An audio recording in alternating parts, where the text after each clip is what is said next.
घृतयश्च मे यवाश्च मे माशाश्च मे तिलाश्च मे मुदगाश्च मे खलवाश्च मे प्रियंगवश्च मे अणवश्च मे श्यामाकाश्च मे नीवाराश्च मे गोधूमाश्च मे मशूराश्च मे यज्ञेन कल्पन्तां स्वाहा। ओं वाजो न सप्तप्रतिशश्चतस्रो वापरावत वाजो नो विश्वैर्देवैर्धन साता विहावतु स्वाहा।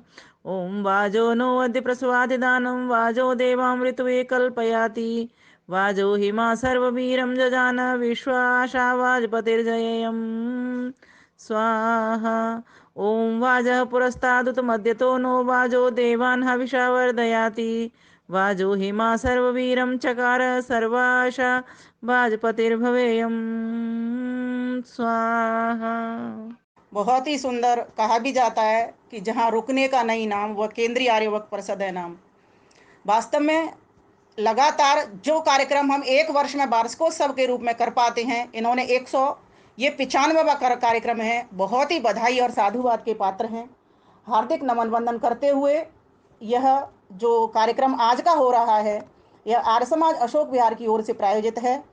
परमात्मा से प्रार्थना करती हूँ, परमात्मा हम सभी के जीवन में होली के इस पर्व पर अर्थात नवसस्येष्टि यज्ञ पर हम सभी को खुशियाँ दे, लंबी आयु दे और इसी प्रकार से भक्ति भाव से और अपने आनंद से हम सबको भरती रहे, जिससे हमारा ये मनुष्य जन्म में आना सार्थक हो जाए। जहाँ जहाँ से भी जो भी भाई बहन जुड़े हुए हैं सभी को मैं हृदय से नमन वंदन अभिनंदन करते हुए अपनी बात को प्रारंभ करती हूँ।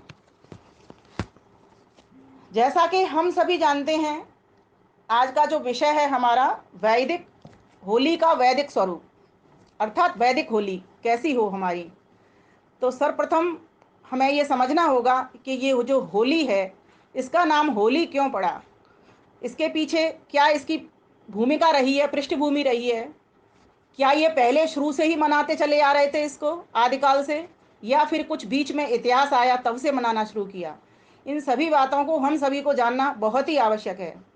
तो 12 मास जो हमारे होते हैं ये परमात्मा की रचना है, ये काल सृष्टि है।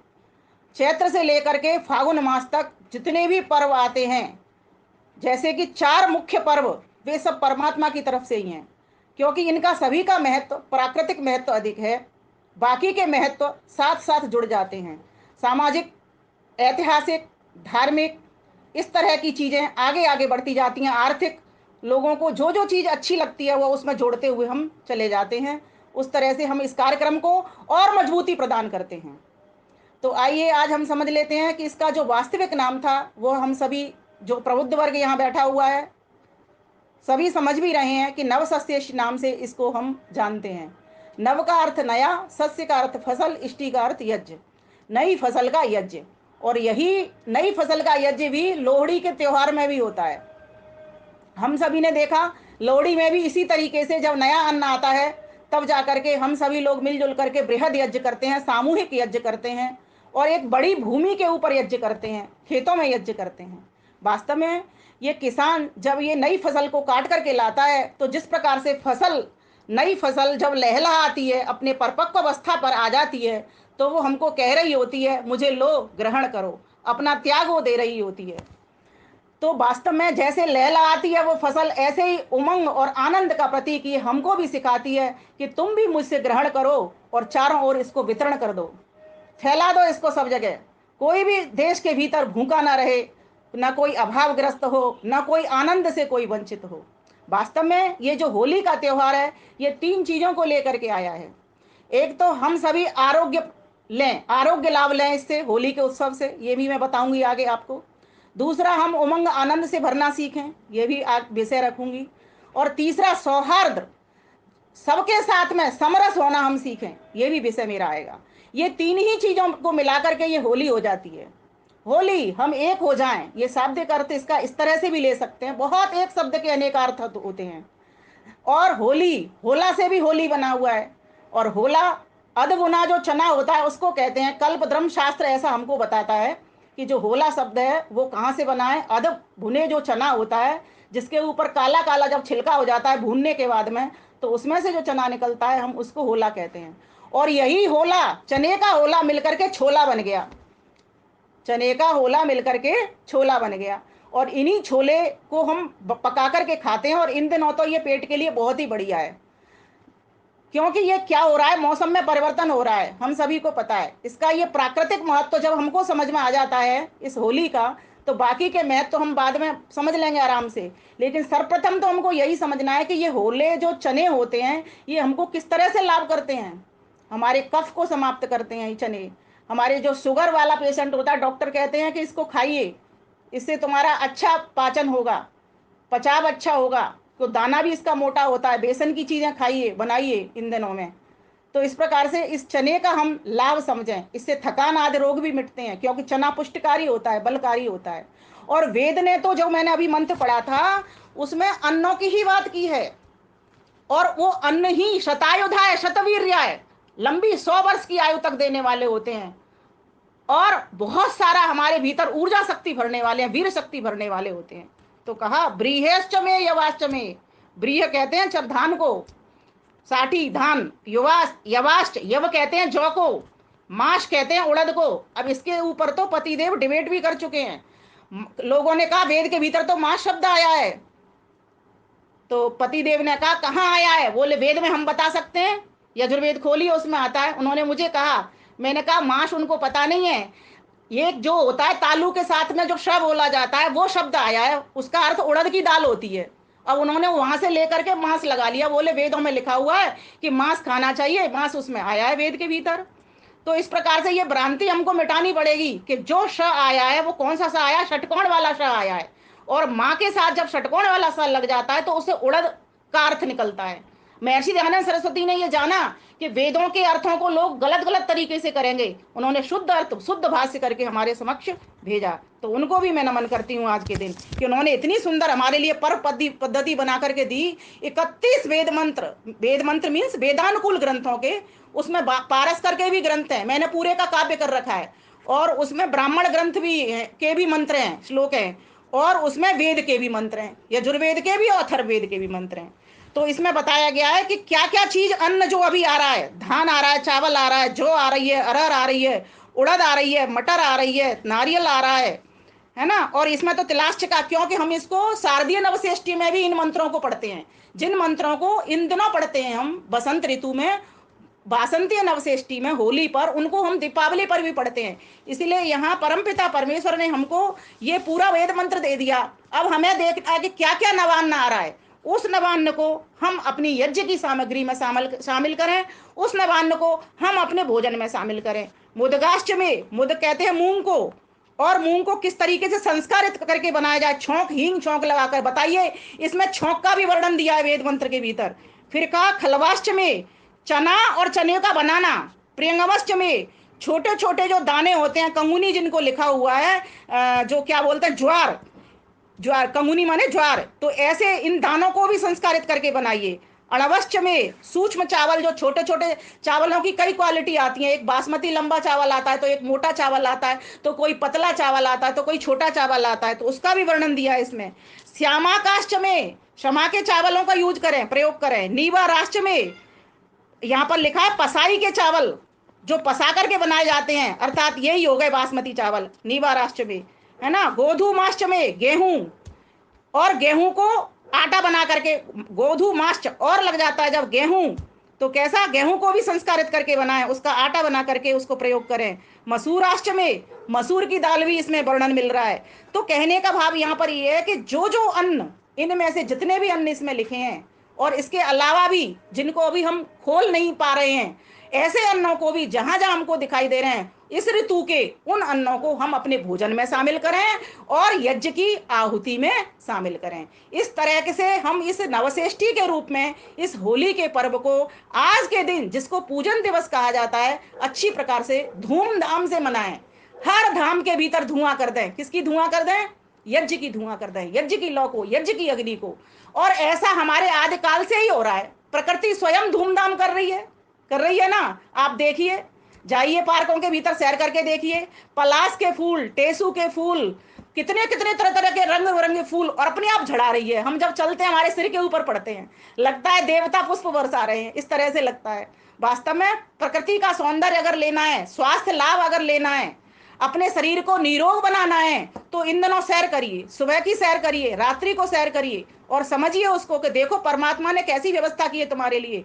ऋतु ऋतु के अनुकूल तुमको रंगों से नहला रहा है परमात्मा। इसी प्रकार से ये रंगों का उत्सव बन गया, यह रंगों का उत्सव बन गया, क्योंकि तरह तरह के रंग आज प्रकृति देखो, फूलों में, पुष्पों में, कलियों में, सब जगह पे आपको दिखाई दे रहा है, तरह तरह के पुष्प खिल रहे हैं चारों तरफ। तो ये रंगोत्सव है। इनसे चिकित्सा होती है। जो रंग चिकित्सक होते हैं वो इनसे चिकित्सा करते हैं। पलाश के फूलों को गर्म करके और उनका पानी ठंडा करके, और उससे कहते हैं जो आजकल स्नान होते हैं ना, बाथ टब, जिसको कहते हैं हर्बल स्नान कहते हैं, जो लोग जाते हैं पार्लर्स वगैरह में वहां करवाते हैं, वो सब हमारे ऋषि मुनि वैज्ञानिक जानते थे इन चिकित्साओं को। तो ये रंग चिकित्सा हमारे शरीर के लिए कितनी लाभकारी हुआ करती थी। इससे हमारे फोड़े फुंसी दूर होते हैं। आजकल चेचक का प्रकोप बहुत होता है, सर्दी से सीधी गर्मी आई है, तो इन दिनों इसीलिए चेचक ना निकले किसी को, ये पानी पिलाया जाता था इनका, औषधियों का, और इन रंगों से नहलाया जाता था। बाथ टब में एक एक घंटा इसका स्नान किया जाता था, धूप स्नान किया जाता था। इनके जो डॉक्टर्स है, वैद्य हैं, वो इन चीजों को जानते हैं। तो हम इन चीजों को जानने वाले बने तब इस होली का पूरा लाभ ले सकते हैं। तो प्राकृतिक महत्व तो इसका इतना बड़ा हुआ है, हर त्योहार का, दीपावली का भी प्राकृतिक महत्व है, श्रावणी पर्व का भी प्राकृतिक महत्व है, क्योंकि वहां भी बरसात के दिन होते हैं। हर त्योहार को किसी को भी देख लीजिए आप।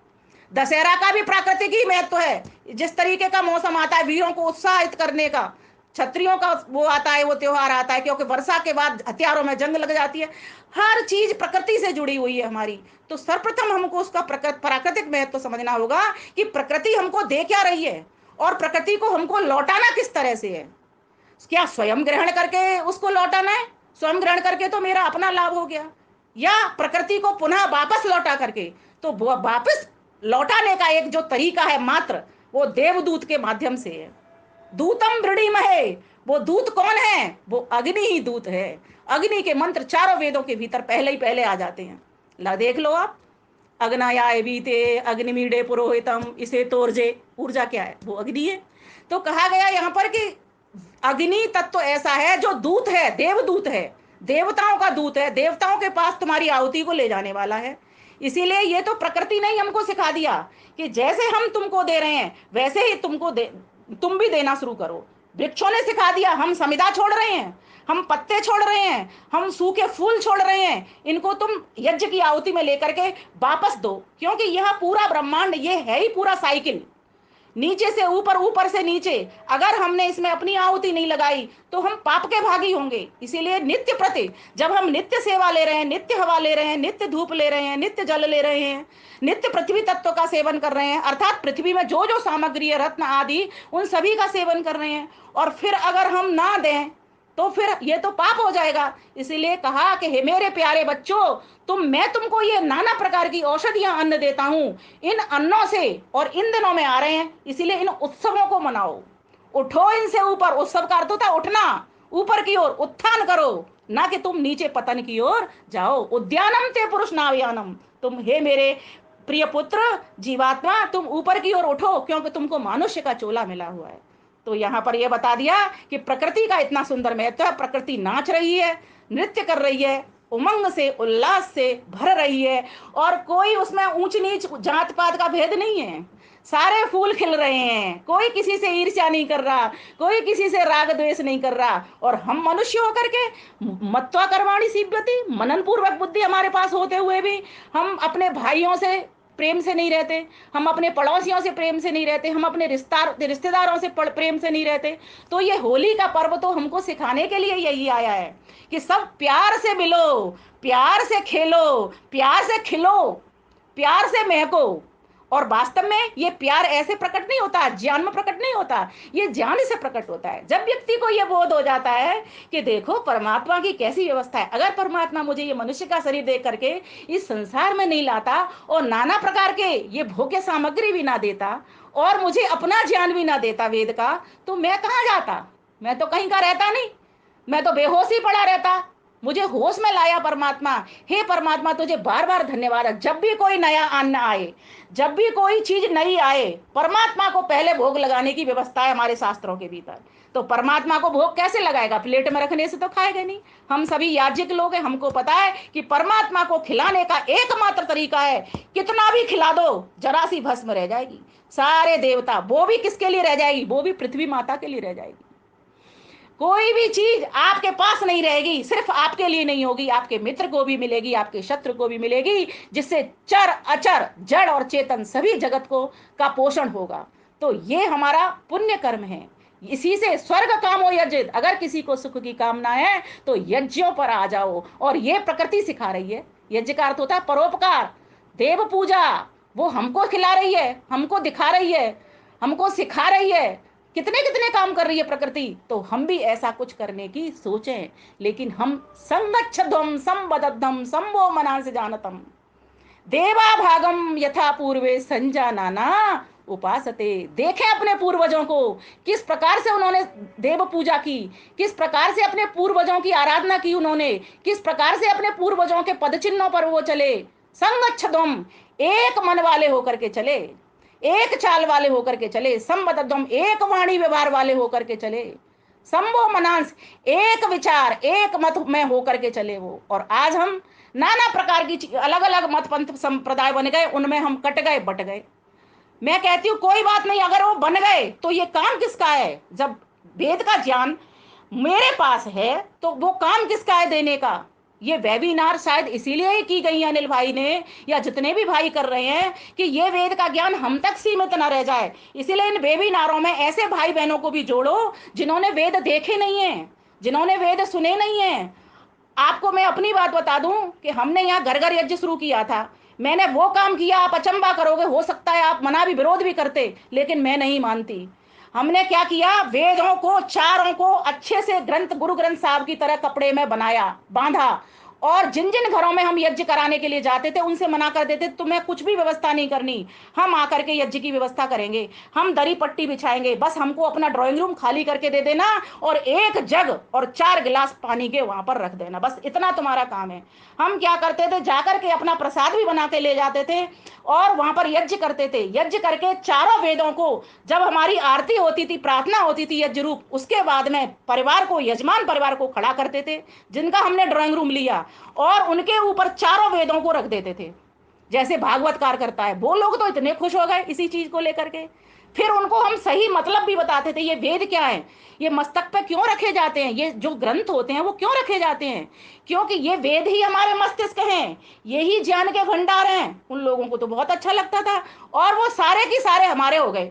अब वो जब भी कोई संस्कार कराना होता है या जब भी कुछ करना होता है, फोन करते हैं, बहन जी आ जाओ हवन कर दो। जबकि हमने क्या किया? बस छोटा सा एक प्रयास था, अपना ड्राइंग रूम दे दो, 4 गिलास पानी के रख देना, बाकी हम दरी पट्टी सब बिछा लेंगे, कुर्सी सोफा सेट हम सब कर लेंगे। थोड़ा सा त्याग आपको समय का अपने का करना पड़ेगा और थोड़ी सी बुद्धि से, सूझबूझ से आपको काम के लिए आगे बढ़ना पड़ेगा। बस इतना सा करना है। महर्षि दयानंद का काम करना कोई कठिन नहीं है। थोड़ा सा आलस से छोड़ना पड़ेगा, थोड़ा सा स्वार्थ से परार्थ की ओर जाना पड़ेगा। पूरी प्रकृति परार्थ कर रही है, परमार्थ कर रही है, और प्रकृति तो बनी ही परमार्थ के लिए है। ध्यान दीजिए, जिसके भीतर के ज्ञान नहीं है, चेतना नहीं है, फिर भी वो इतना बड़ा परमार्थ कर रही है। और हम लोगों के भीतर ज्ञान होते हुए भी हम न परार्थ करते, न परमार्थ करते, न प्रार्थ करते, न पुरुषार्थ करते। फिर करते क्या है? हम स्वार्थ में लगे रहते हैं। माना कि सबकी जीवात्माएं स्वार्थी है, सभी अपने भला चाहते हैं, अपना नाम चाहते हैं, लेकिन फिर भी अगर उत्तम कोटि का स्वार्थ हो तो परमात्मा की मंजिल पर पहुंचाने वाला हो जाता है। तो ये जो प्राकृतिक महोत्सव है हमको कहने के लिए आया है, तुम एक हो जाओ। इन दिनों अभी बाहर के लोग हमारे ऊपर हावी हो रहे हैं। ठीक है, क्यों हो रहे हैं? क्योंकि हम कटे बटे पड़े हैं। जहां जहां पर हिंदू घटा, ठीक है, और वहां वहां पर उनके जो परिवार है ना वो बसे। हम जहां जहां हम दो हम एक के कारण कम होते चले जा रहे हैं, लेकिन वो लोग कितने कितने बढ़ रहे हैं। 4 बीवियां रखते हैं, 40 बच्चे पैदा करते हैं, उनके लिए कोई रोक टोक नहीं है। तो हमें जागना पड़ेगा, हमें समझना पड़ेगा ये पर्व है, हमको जोड़ने के लिए आए हैं, हमको ज्ञान देने के लिए आए हैं, हमको एक दूसरे से गले मिलने के लिए आए हैं। अपने भाइयों में किसी को ऊंचा नीचा मत समझो, जात पात के बंधन से दूर हो जाओ, अमीर गरीबी के भेद को मिटा दो। जब तक ऐसी भावना नहीं होगी कि हम सब एक ही हैं, हम सब के भीतर एक ही परमात्मा है और हम सबकी आत्मा भी एक जैसी है, तब तक हम जुड़ ही नहीं सकते।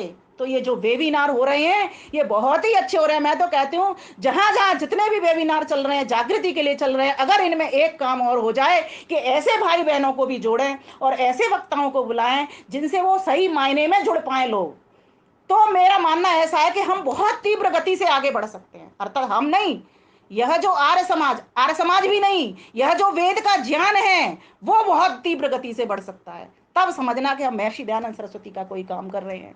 तो कहा कि इन ये जो पर्व आए हैं, जैसे गन्ने की पौर होती है, उसमें गांठें गांठें गन्ने में होती हैं, वो क्या करती हैं, हर एक पंगुली को जोड़े रखती हैं। वीणा के तार होते हैं, वो क्या करते हैं, वो सारे ग म प ध नी सातों स्वरों को जोड़ते हैं। वो अगर आपने उसको तान को ज्यादा कस दिया तो कर्कश बजेगा और टूटने का भी भय रहेगा, अगर आपने उसको ढीला छोड़ दिया तो भी वो नहीं होगा। तो जब संगच्छुदम व्यक्ति करे तो वो सोच समझ करके संगच्छुदम का बीड़ा हाथ में उठाए, अपनी बुद्धि का संभव मनान से जानताम, अपने मन से विचार करे कि किस तरीके से मुझे लोगों को जोड़ना है। आज मैं चार बंदों को लेकर के समाज के भीतर आया हूं, तो कहीं ऐसा ना हो कल मुझसे ऐसी कोई बात, वाणी से ऐसी बात निकल जाए, संबद्धम ऐसी बात निकल जाए कि ये कल आना ही बंद कर दे। ऐसा नहीं होना चाहिए। फिर संगच्छुदम, जब मेरी वाणी बोली से वो प्रसन्न हो जाए और उसे पसंद आने लगे तो फिर साथ साथ चलना शुरू करो। उसको भी काम सौंप दो, आप भी काम ले लो। और दूसरी बात, श्रेय उसको दो, अच्छा करे तो उसको दो, बुरा करे तो स्वयं को श्रेय दे। इस प्रकार से ये प्रकृति सिखाने के लिए आई है, कह रही है कि हम सब खिल रहे हैं तरह तरह के फूल, देखो एक एक होकर के फूल खिल रहे हैं, कोई हम में भेदभाव नहीं है, जबकि हम अलग अलग रूप के हैं, अलग अलग रंग के हैं, कोई गुलाबी है, कोई लाल है, कोई पीला है, कोई नीला है, कोई बैंगनी है, हर प्रकार के कलर हैं हम में, लेकिन फिर भी हम एक होकर के उमंग में, उल्लास में, और हम नृत्य कर रहे हैं। और हमारे ऊपर हम सिर्फ अकेले नृत्य नहीं कर रहे, हमने तुम जैसे चेतन जीवों को, कोयल को, पपीहे को, मोर को, सबको स्थान दिया है, सबको शरण दिए हुए है। एक वृक्ष के ऊपर कितने सारे पक्षी बैठते हैं, एक साथ बैठते हैं और सबको निर्भय करके बिठाते हैं। आपने देखा होगा कोयल कभी भी डरती नहीं, कभी भी कौवा डरता नहीं, चाहे कितनी भी डाल हिले, आंधी आए, तूफान आए, वो वहीं की वहीं बैठ जाते हैं। सवाल ये नहीं है, सवाल ये समझने का है। ये प्रकृति, ये जीव जंतु, इन दिनों में जो जो तुम्हें दिखाई दे रहा है इस प्रकृति के भीतर, ये तुम्हें समझाने के लिए आया है। एक स्वर में उस परमात्मा की पुकार करो। आइए तो थोड़ा सा गीत के साथ साथ मैं इस बात को कहूंगी, क्योंकि मेरी विशेषता है वो, जैसा कि मुझे अभी मंत्री जी ने बताया या प्रधान जी ने बताया।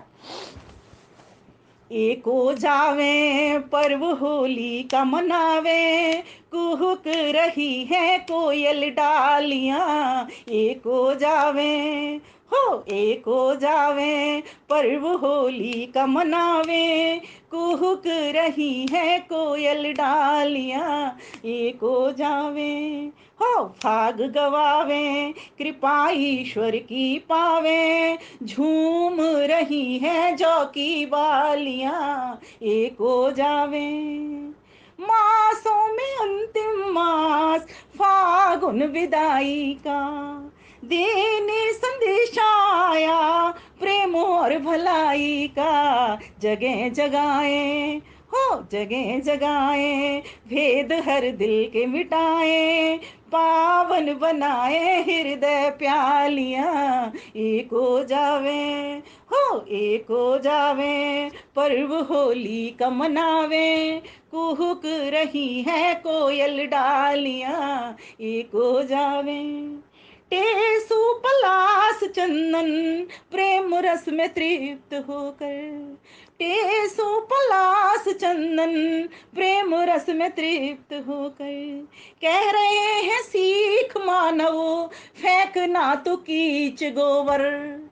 कह रहे हैं सीख मानव, फेंकना तो कीच गोबर। खिले खिलाए हो, खिले खिलाए महक सबको महकाए, देना किसी को गंदी गालियां। एक हो जावे, ये विकृति भी दिखा दी गई है कि लोग किस गंदी तरीके से होली खेलते हैं। नहीं, प्रकृति कहती है ऐसे तुम होली को मत खेलो।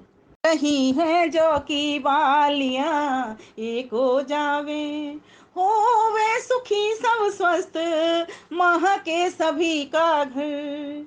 बेहिचक बेरोक टोक, भावना बने सुपर, मिले मिलावे हो मिले मिलावे, नयान धान खिलावे, भर भर के बांटे गूंजा डालियां, बंद हो जावे हो एक हो जावे, भर भर के बांटे गूंजा थालियां, एक हो जावे। और मजे की बात है, कोई ना पोशाक यहाँ हमको है पहननी पड़ती, कोई ना पोशाक नव हमको यहाँ पहननी पड़ती। शुद्ध हो संकल्प प्यारा, साफ हो बस तन पर धोती, यज रचाएं विमल अमृत को पावें, आनंद मनावे दे दे तालियां, एक हो जावे हो एक हो जावे, पर्व होली का मनावे, कुहुक रही है कोयल डालियां, एक हो जावे। और देखिए, प्रकृति यहीं तक नहीं रुकती आनंद उमंग उल्लास करने के लिए।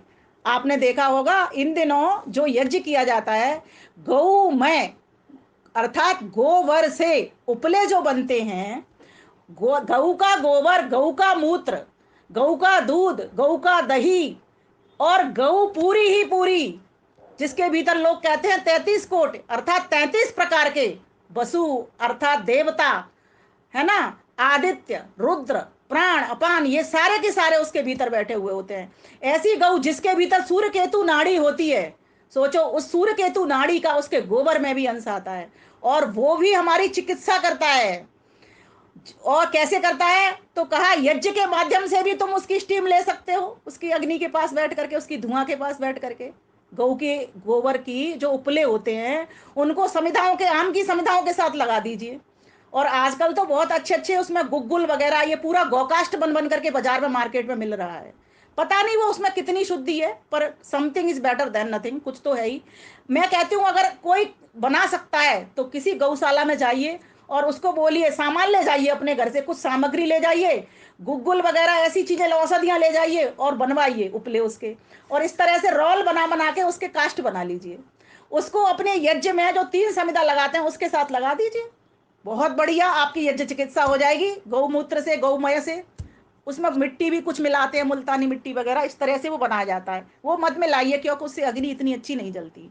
बट मेरा कहने का मतलब है कि गौ माता भी हमको अपना गोबर दे रही है, उससे भी हम नित्य पर दैनिक यज्ञ करें, इन्हीं दिनों नहीं, दैनिक यज्ञ करें। और इन दिनों तो खासी चिकित्सा है, अगर गोबर को लेकर के कहीं भी खुजली हो रही है उसको रगड़ लिया जाए ना, तो कहते हैं खुजली समाप्त हो जाती है, इतनी बढ़िया मल्लम है वो। और एक बात बताती हूँ, बड़े मजेदार, मेरे जीवन का अनुभव है। मेरे कोई रिलेटिव है, उनकी यहाँ मैं गई हुई थी, डॉक्टर ने कह दिया, उनके बच्चा होना था, डिलीवरी होनी थी, तो उनको कह दिया डॉक्टर ने कि इसका तो ऑपरेशन करना पड़ेगा। तो एक संत वहां से उन दिनों आए हुए थे, तो वो हमारे घर पर भी आए थे, हमारी रिश्तेदारी में जहां मैं गई हुई थी वहां। तो उन्होंने कहा ऑपरेशन के लिए मत ले जाओ, मैं एक ऐसा उपाय बताता हूँ। हमने कहा चलो करके देख लेते, हमारा जा भी क्या रहा है। तो उन्होंने क्या कहा कि एक गिलास में थोड़ा सा तो गोबर लो, चौथाई गिलास गोबर से भरो। बोले गोबर कहाँ से आए, तो बोले वो व्यवस्था करो, देखो कहीं मिलेगा। तो पता किया, मेरे जेठ गए और वहां से जाकर के उसका व्यवस्था की और लेकर के आए उसको। और उसके बाद में कहा इसमें मिलाओ आप 3 हिस्से का पानी, और मिला करके उसका जो वो हो जाए, वो इसको प्रसूता जो बच्चा होने वाली महिला है उसको, गर्भवती महिला को पिला दो, और 3 घंटे के बाद तो रिजल्ट आना शुरू हो जाएगा। और वास्तव में हुआ भी ऐसा ही, ऐसा किया गया, हुआ। और कहते हैं वो तो, मैं तो चली आई थी खैर, पर बाद में पता चला कि नॉर्मल वो बेबी उनका हो गया, ऑपरेशन से वो बच्चा बच गया। सोचो इन सब चिकित्साओं को हमारे वैद्य लोग, प्राचीन लोग माना करते थे, जाना करते थे और लाभ लिया करते थे। आज हम ना तो गऊ पालने के लिए हमारे पास जगह, कोई बात नहीं, नहीं है तो गौशाला में व्यवस्था कर सकते हैं हम उनके चारे की, सब चीज की। गऊ का दूध पी सकते हैं हम, आजकल आ रहा है, चाहे ठीक है वो थैलियों का मिल रहा है, पर ऐसी बात नहीं, अगर हम व्यवस्था, मन में हमारे में चाह होती है ना तो राह निकल आती है। मैं गऊ का दूध पीती हूँ, हमारे पूरे घर में गऊ का दूध आता है, भैंस का दूध कभी नहीं आता। वो अलग बात है उसमें कितना गऊ का दूध मिला है, अब जो नहीं है उसके लिए हम कुछ कर नहीं सकते, लेकिन जितना कर सकते हैं यथाशक्ति। हमको गौ माता भी अब इनको कह रही है कि मेरे तुम इन उपलों को लो। और वास्तव में जब हम छोटे छोटे थे तो हमारी दादी क्या करती थी, बड़कूले बनाया करती थी। हमको कहती थी गुलरी बनाओ, गुलरी, उनमें होल करो, उनको माला में भर लो और उनसे ही यज्ञ करेंगे। तो हम उनसे यज्ञ करते थे, और जो नवान्न आता था, बालियां आती थी, होले आते थे, उनको अग्नि जला करके उन पर भून लेते थे। और फिर देवता को प्रसाद लगा के, मतलब भगवान को प्रसाद लगा करके फिर उसका वितरण करते थे। अब उन भुनी वालियों को हम खाते थे, यही होता था। और एक दूसरा पपड़ी बनाई जाती थी उस नवान्न की, आटे की। उन नवान्न की पपड़ियों को फिर सबसे पहले तो कहते हैं ना, उसमें से दान भाग निकालना चाहिए। पूरे यज्ञ के 3 अंग हैं, देव पूजा, संगतिकरण और दान। तो जो पुरोहित वर्ग है, आचार्य गण हैं, विद्वान गण हैं, या फिर तुम्हारे रिश्तेदार में तुम्हारी बहन है, भांजी है, उनके लिए वो पपड़ियां निकाल करके उनको पहुंचा दी जाती थी। मीठी पपड़ी भी बनाते थे और नमकीन पपड़ी भी बनाते थे, कुछ फीकी पपड़ियां भी बनाते थे। और उनको 3 हिस्सों में डिवाइड करते थे। कुछ अपने पास रखते थे, कुछ रिश्तेदार के लिए रखते थे, और कुछ आचार्य जो पुरोहित होते थे उनके लिए रखते थे, कुछ पैसे उसमें रखते थे। तो इस प्रकार से ये दान की भी व्यवस्था कितनी अच्छी सामाजिक विद्वानों ने बना रखी थी कि नवान्न आया है, नवान्न से ही सारे काम करने हैं, उसी से यज्ञ करना है, उसी का भोजन बनाना है, उसी का वितरण भी करना है प्रसाद रूप में। और प्रसाद तो कहते ही प्रसन्नता को है, और इससे सभी को प्रसन्नता मिलती थी। रिश्तेदारों को भी प्रसन्नता होती थी, अड़ोसी पड़ोसी भी आते थे, घर में अतिथि भी आते थे तो उनको भी खिलाया जाता था, उनको भी प्रसन्नता मिलती थी, खुद को भी मिलती थी। यज्ञ से कितने सारे हमको लाभ मिले, वो तो लिए ही। भोजन से भी हमको कितने सारे लाभ लिए, वो भी लिए। और प्रकृति के जितने भी पदार्थ इन ऋतुओं में आ रहे हैं, उनके सेवन से, चाहे वो स्किन रोग हो, हमें हो रहा हो, स्किन चिकित्सा करनी हो, त्वचा की चिकित्सा करनी हो, या फिर शरीर का लाभ लेना हो, वो भी सब हमको लाभ इन दिनों मिलते हैं। तो ये होली तो परमात्मा खेल रहा है, तो फिर हम क्यों ना परमात्मा के संग कोई होली खेलें। एक हो जाए पर्व होली का मनावे, कुहुक रही है कोयल डालियां। एक हो जाए, क्यों नहीं हम परमात्मा के संग होली मनाएं। मनाओ, मिल के मनाओ। मैंने बहुत सारी कविताएं लिखी हैं, बहुत सारे गीत लिखे हैं, डायरी मेरी भरी रखी है होली पर भी। तो मैं अब बात आगे की करती हूँ, ये तो चलती रहेंगी कविता, होली, गीत तो आप भी गाते हो। तो आगे की बात जो आती है, देखो इससे होता क्या है इस होली के पर्व में। सर्वप्रथम तो वातावरण की शुद्धि होती है। क्या होता है? वातावरण की शुद्धि। सर्वप्रथम तो वातावरण की शुद्धि, दूसरी विचारों की शुद्धि, क्योंकि संगठितम होते ना, संगतिकरण चलता है हमारा, साथ साथ सारा काम करते हैं। परिवार के भी सब लोग मिल जाते हैं, पड़ोसी भी सारे मिलते हैं। अब मुझे कुछ विकृति ऐसी आ गई, ना तो परिवार के साथ बैठते ये यज्ञ करने, और ना पड़ोसियों को हम लेकर के बैठते। पड़ोसियों के साथ तो ऐसा रिश्ता हो गया कि उसने मुझे देख लिया, नमस्ते नहीं करी, तो मैं क्यों करूं। अरे कोई बात नहीं, देख लिया तो क्या हो गया, उसकी सब, उसको नहीं आया, उसकी बुद्धि अलग, मेरी बुद्धि अलग, मैं ही कर लूं। मैं तो पीठ पीछे से ऐसे करके पकड़ लेती हूँ शर्ट को, नमस्ते भैया, नमस्ते दीदी। अरे मुझे बोलना है ना, काम तो मुझे करना है, उनको थोड़ी करना है जो वो नमस्ते करेंगे पहले से। जिसको काम करना है, संगठन को आगे बढ़ाना है, उसके भीतर इतनी वाणी में कुशलता होनी चाहिए, इतना सुंदर उसका व्यवहार होना चाहिए, इतने सुंदर उसके विचार होने चाहिए। तो ये जो होली का पर्व है, ये विचारों को शुद्ध करने भी आया है। ये जो होली का पर्व है, वाणी को भी शुद्ध करने आया है। ये जो होली का शुद्ध है, वर्णों को भी शुद्ध करने आया है। ब्राह्मण, क्षत्रिय, वैश्य, शूद्र, हम सब एक ही तो है। सबका बस महत्व है। कैसे महत्व है? जैसे हमारे शरीर में सभी हमारे अंगों का महत्व है, हमारे मस्तिष्क का महत्व है ना, तो वो ब्राह्मण है, बस इतना सा समझ लो। और हमारे हाथों का महत्व तो समझ लो वो क्षत्रिय है, हमारे पेट का महत्व तो वो वैश्य है, हमारे पैरों का महत्व तो वो शूद्र है। अगर पैर नहीं होंगे तो कैसे काम चलेगा, कहाँ जाएंगे हम, कैसे अपना धर्म कार्य करेंगे। हाथ नहीं होंगे तो किसको देंगे, किससे लेंगे, कैसे आदान प्रदान होगा। मस्तिष्क नहीं होगा तो बुद्धि में विचार आएंगे कैसे। और ये पेट नहीं होगा तो कैसे तो स्वयं खाएंगे, और कैसे किसी की भी, आगे वाले को भी समझेंगे कि उसको भी खिलाना, उसको भी भूख लगती है, उसको भी हमारा खिलाने का दायित्व है।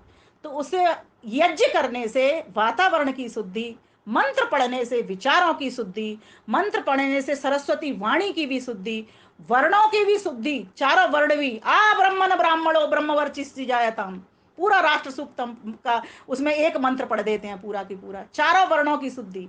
ये सब हमें यज्ञ के द्वारा ही हो सकती है। वर्ण की शुद्धि, वाणी की शुद्धि, व्यवहार की शुद्धि, मीठा बोलना आ जाता है, और क्या, वातावरण की शुद्धि, व्यवहार भी हमको सुंदर करना आ जाता है। तो इस प्रकार से इन शुद्धियों को भी हम जानें। जब तक हम इन शुद्धियों को नहीं जानेंगे तब तक हमारा न तो अंतःकरण शुद्ध होगा न बाह्यकरण शुद्ध होगा। जब अंतःकरण और बाह्यकरण शुद्ध होंगे, संभो मनांसि जानताम देवा भागम यथा पूर्वे, तभी हम देवताओं के मार्ग पर चल सकते हैं, अर्थात अपने पूर्वज राम के मार्ग पर, कृष्ण के मार्ग पर, दयानंद के मार्ग पर, है ना। हमारे जितने भगवान, जिनको हम भगवान की उपाधि से अर्थात ऐश्वर्यवान, जिन्होंने इतना यश कीर्ति पाया, आज भी हम उनके जन्मदिन मनाते हैं। ऐसे भगवानों की अगर हम राह चलना शुरू कर दें, बिना मान अपमान के, बिना कांटों के फूल के, कोई हमको दक्षिणा दे तो बढ़िया, ना दे तो बढ़िया, कोई हमको फूलों का हार पहनाए तो बढ़िया, कोई हमको कांटे भी दे दे तो बढ़िया। कहना आसान है, करना उतना कठिन। लेकिन मुझे ऐसा लगता है कठिन भी नहीं है। जब हम ये समझ लेते हैं इसके पास बुद्धि ऐसी है, ये तो गाली देगा, इसकी वाणी पर सरस्वती नहीं है इसलिए गाली देगा, इसके पास पुष्प नहीं है इसीलिए कीचड़ फेंकेगा, जब हमको ये समझ आ जाती है तो कुछ लगता ही नहीं है। उसकी बुद्धि अलग, मेरी बुद्धि अलग, मैं पुष्प फेंकूं।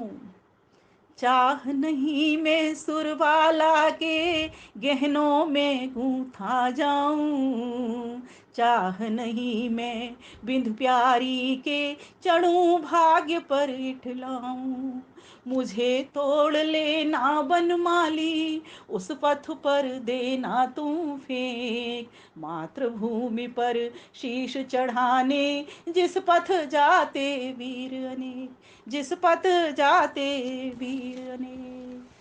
कितनी बढ़िया प्रार्थना, पुष्प की अभिलाषा, हम बचपन में पढ़ा करते थे। मेरे को बचपन की चीजें बहुत याद है। बचपन जितना सुंदर और संस्कारित जिस व्यक्ति का होता है, उतना उसका आगे आगे और वृद्धि ही होती उसमें चलती है। इसीलिए बच्चों को अंकुरित करो, पल्लवित करो, पुष्पित करो।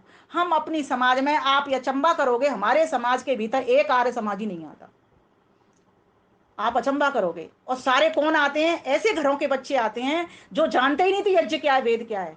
और कैसे आते हैं? नियमित आते हैं, यूनिफॉर्म, अपनी स्कूल की यूनिफॉर्म पहन करके आते हैं, यज्ञ करते हैं, फिर वो स्कूल जाते हैं। और कुछ बच्चे तो ऐसे मेरी गोद में बैठ बैठ करके यज्ञ किया। कई लोगों को तो ये भ्रांति कहती, बहन जी ये तुम्हारा बच्चा है। मैंने कहा हाँ मेरा बच्चा है जी।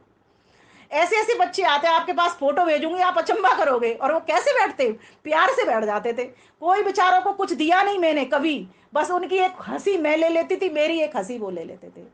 उनको प्यार मिलता था, बोली चाली वो देखते थे मेरी, उनको इतना अच्छा लगता था। उनको कुछ बातें बता देती, नमस्ते बोलो, भगवान का नाम हो, मैं बस इसी बात से वो खुश हो जाया करते थे। कभी कभी उनको चॉकलेट टॉफी जो वो खाते हैं उनको दे दिया करते थे, पर मतलब भी बता देते कि ये टॉफी चॉकलेट अच्छी नहीं होती। वो इस बात को भी समझ गए। उनको फिर और अच्छी चीज, घर की बनी हुई प्रसाद भी हम ले जाया करते थे, वो दिया करते थे। इस तरीके से अगर आप चाहो तो वही राह निकल आती है। इसीलिए मैं सभी से कहना चाहती हूँ, इन आर्य समाजों में, अगर तुम इन आर्य समाजों को बचाना चाहते हो, अगर तुम वैदिक संस्कृति को बचाना चाहते हो, यदि तुम इस यज्ञ की संस्कृति को बचाना चाहते हो, अगर इस प्रदूषण को दूर भगाना चाहते हो, चाहे मानसिक प्रदूषण हो, चाहे भौतिक प्रदूषण हो, शारीरिक प्रदूषण हो, सभी प्रदूषणों से अगर मुक्त होना चाहते हो, तो यज्ञ करो। और यज्ञ में बच्चों को लाओ। बच्चों की जितनी अधिक संख्या होगी उतने ही समझो तुम पल्लवित पुष्पित हो जाओगे। क्योंकि अब आगे आने वाली पीढ़ी, अगर हम चले गए, हमारे बाद क्या होगा? हमारे बाद हमारे बच्चे ही तो संभालेंगे। तो हमारे बच्चे मीन्स सिर्फ अपने परिवार के ही नहीं, परिवार के तो लाने ही लाने हैं, लेकिन जहां जहां से जो बच्चे आ रहे हैं सब वो हमारे ही हैं। उनमें से भेद मिटा देना, ये किसके बच्चे, ये मेरे बच्चे हैं, कोई पूछे मेरे बच्चे हैं। तो इस प्रकार से हम इन बच्चों को बढ़ाएं। और प्रकृति की सुंदरता, ध्यान देना, फूलों से है, बच्चों से है। समाजों की सुंदरता भी बच्चों से है, माना कि बुजुर्गों से है। बुजुर्ग तो आशीर्वाद देने के लिए है ना, लेकिन बच्चे तो उसमें पल्लवित पुष्पित, उन वृक्ष की छाया के नीचे बढ़ने के लिए हैं। तभी तो वो जाकर के आगे आगे इसको बढ़ाएंगे। तो आज हमारा कर्तव्य बनता है, इस होली के अवसर पर हम सभी संकल्प लें कि हम सभी अपने अपने परिवार को, समाज को, राष्ट्र को सुंदर बनाएंगे, संस्कारित बनाएंगे, सुरक्षित रखेंगे, पल्लवित पुष्पित करेंगे, महकेंगे, महकाएंगे। हे परमात्मा देव, प्रार्थना करिए मेरे साथ। मेरा अन्नमय कोष्ठ शुद्ध हो, मेरा प्राणमय कोष्ठ शुद्ध हो, मेरा मनोमय कोष्ठ शुद्ध हो, मेरा विज्ञानमय कोष्ठ शुद्ध हो, मेरा आनंदमय कोष्ठ शुद्ध हो। हे परमात्मा देव, इन पांचों कोष्ठों को मेरे शुद्ध करवा दीजिए। मैं तेरा अमृत पुत्र हूँ। मैं चाहता हूँ इन उत्सवों को उठता हुआ और तेरी तरफ उठता हुआ इनको मनाता रहूं, स्वयं तो खुश रहता ही रहूं, औरों को भी मैं खुशियां पहुंचाता रहूं। बस आज तेरे चरणों में इस होली के पावन उत्सव पर यही प्रार्थना है, यही याचना है। हे परमात्मा देव, मेरा ये तिलक, ये मेरा चंदन का तिलक, ये मेरा पलाश का तिलक स्वीकार करिए, स्वीकार करिए, स्वीकार करिए। अपने आनंद से हम सभी को भर दीजिए, भर दीजिए, भर दीजिए। सभी बहनों भाइयों को मेरी ओर से चंदन का तिलक स्वीकार हो। होली मंगलमय हो। इसी प्रकार से हम धूमधाम से यज्ञों की धुआं करते हुए चारों ओर इस होली के उत्सव को मनाते रहें, पहुंचाते रहें, वेद ज्ञान को पहुंचाते रहें, यज्ञ की संस्कृति को पहुंचाते रहें, धर्म की संस्कृति को पहुंचाते रहें। इस प्रकार से हम अपने जीवन को और सभी के जीवन को उल्लास में, आनंद में, सौहार्द में, प्रेम में, प्रीति में बनाते रहें और परमात्मा के आनंद से भरते रहें। इन्हीं शब्दों के साथ मैं अपनी वाणी को विराम करती हूँ। आप सभी का धैर्य पूर्वक, ध्यान पूर्वक, श्रद्धा पूर्वक, भक्ति पूर्वक सुनने के लिए बहुत बहुत धन्यवाद। हृदय की गहराइयों से धन्यवाद। सभी को नमस्ते, धन्यवाद।